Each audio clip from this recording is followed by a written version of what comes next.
नमो भगवते रुद्राय। नमस्कार दोस्तों, आज के इस वीडियो में हम बात करेंगे शिव पुराण से जुड़ी हुई कई दिलचस्प बातें और कई सारे रहस्य। शिव पुराण के अनुसार भगवान शिव ने माँ पार्वती को कुछ महत्वपूर्ण बातें बताई थी। यदि मानव अपने जीवन में इन बातों का अनुसरण करता है, इन सभी बातों का ख्याल रखता है, तो मानव जीवन की ऐसी भी कोई भी समस्या नहीं है जो सुलझ ना पाए या फिर ऐसी कोई परेशानी नहीं है जिससे मुक्ति ना मिल पाए।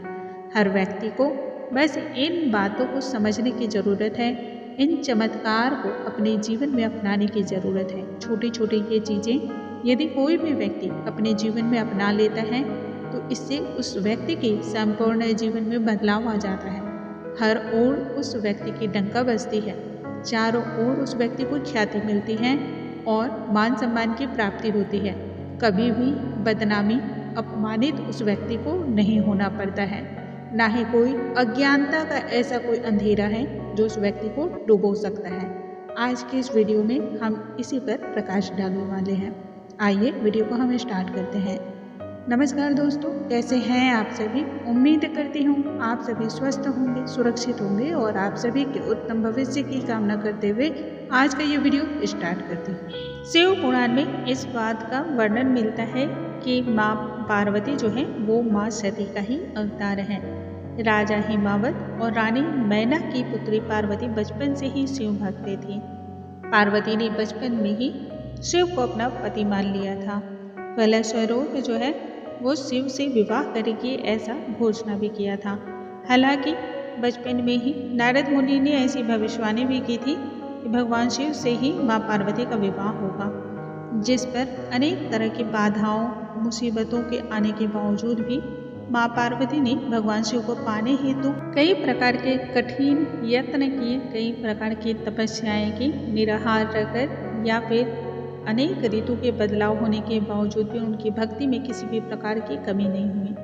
फलस्वरूप एक समय ऐसा आया जब भगवान शिव को उन्होंने प्राप्त कर लिया पति के रूप में। ऐसे में जब दोनों एक साथ बैठे तो एक दिन माँ पार्वती उनसे कुछ प्रश्नों को लेकर अपनी मन में जो जिज्ञासाएं थी उनको वो शांत करना चाहती थी।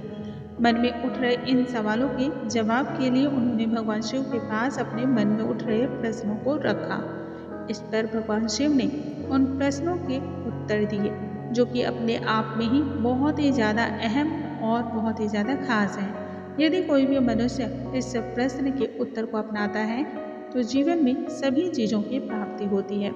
माँ पार्वती ने सबसे पहले पूछा, हे भगवान शिव, हे त्रिलोक्य के स्वामी, मानव का सबसे बड़ा गुण क्या है? मानव का सबसे बड़ा पाप कौन सा है? ऐसा कौन सा पाप है जो मानव करता है? इस पर भगवान शिव ने उसका बहुत ही सुंदर जो है एक वचन बताया, एक उत्तर दिया था। दुनिया में मान सम्मान कमाना और हमेशा सत्य वचन बोलना सबसे बड़ा गुण माना जाता है। भगवान शिव ने माँ पार्वती से ये भी कहा कि इस दुनिया में सबसे बड़ा पाप बेईमानी करना और धोखा करना है। धोखा इस दुनिया का सबसे बड़ा पाप है जो मानव करता है। मानव को अपनी जिंदगी में हमेशा ईमानदार रहना चाहिए। भगवान शिव ने माँ पार्वती को यह भी बतलाया कि मानव को परिश्रम करने के साथ खुद का हमेशा मूल्यांकन करते रहना चाहिए। उसने अच्छा किया, बुरा किया, इसके बारे में हमेशा उसे ज्ञात होना चाहिए। मानव को हमेशा अपने व्यवहार और अपने कृत्यों के बारे में नज़र रखनी चाहिए।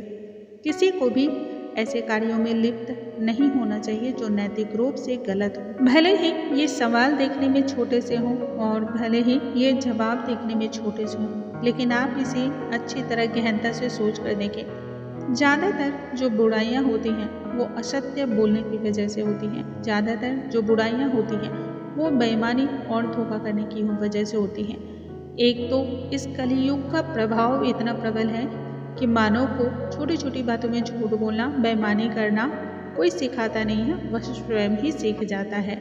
कलियुग के प्रभाव के कारण हर बुरी चीज़ें चरम अवस्था में हैं, लेकिन जो मनुष्य इन चीज़ों से अपने आप को बचा कर रखता है वो मनुष्य जीवन में सफल हो जाता है। आगे चलकर उसकी कई सारी ऐसी परेशानियां हैं जिनसे मुक्ति मिल जाती है। इसके बाद माँ पार्वती ने भगवान शिव से पूछा, ऐसा कौन से 3 कार्य हैं जो मानव को नहीं करना चाहिए और किसी भी हाल में इन सभी चीज़ों से बचना चाहिए। तब भगवान शिव ने माँ पार्वती को बताया, किसी भी मनुष्य को वाणी, कर्मों से और विचार के माध्यम से पाप नहीं करने चाहिए, यानी पाप पुण्य कर्म नहीं करने चाहिए और विचारों और वाणी में अशुद्धता भी नहीं होनी चाहिए। मनुष्य वही काटता है जो वह बोता है, इसलिए किसी को भी अपने जीवन में कर्मों के प्रति विशेष सतर्क रहना चाहिए। इस बात को आप समझ सकते हैं दोस्तों।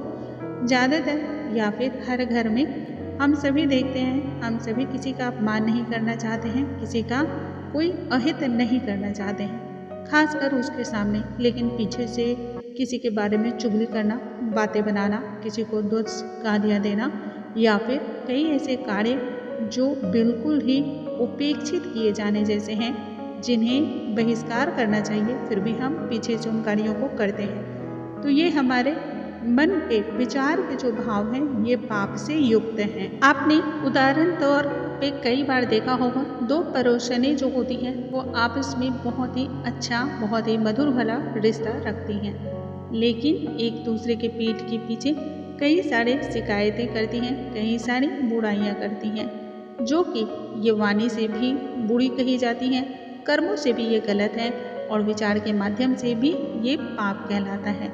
ये सभी चीज़ें नहीं करनी चाहिए। यदि किसी भी प्रकार का अशुद्धता आपके मन में है तो उसे सामने बैठकर स्पष्ट कर लेना चाहिए, क्योंकि आप जो करेंगे वही आपको काटना भी पड़ेगा। इसलिए इन सभी चीज़ों से अपने आप को बचा कर रखना चाहिए। शिव पुराण में ऐसी कई बातें कही गई हैं जिनका मनुष्य को अपने आचरण में, व्यवहार में और अपने दैनिक जीवन में जो है उन्हें अपनाना चाहिए। दोस्तों, मुझे उम्मीद है आज की ये जानकारी आप सभी को बहुत अधिक पसंद आई होगी। ऐसी और भी जानकारियों के लिए हमारे चैनल पर बने रहें। अगले वीडियो में एक नई जानकारी के साथ हम फिर से मिलेंगे। तब तक के लिए नमस्कार दोस्तों।